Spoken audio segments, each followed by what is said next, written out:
Big boss मराठीच्या घरामध्ये नुकतंच नॉमिनेशन कार्य पार पडलं असून निक्की, अभिजित, अंकिता व वर्षा उसगावकर हे सदस्य नॉमिनेट झाले आहेत. त्यामुळे आता या आठवड्यात कोणता सदस्य बाहेर पडणार हे पाहणं रंजक ठरणार आहे.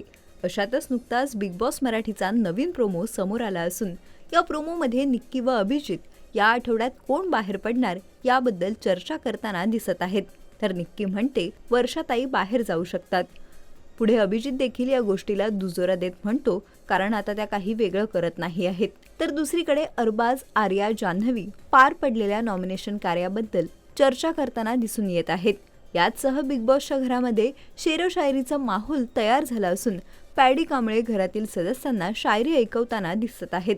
तर यामुळे बिग बॉस देखील पॅडी यांचं कौतुक करतात आणि ते सुद्धा एक शायरी सदस्यांना ऐकवतात.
मराठी चित्रपटसृष्टीमधील latest update, original web series, shows, गाणी आणि एंटरटेनमेंटसाठी आमच्या चॅनलला सबस्क्राईब करा आणि बेल आयकॉन दाबायला विसरू नका.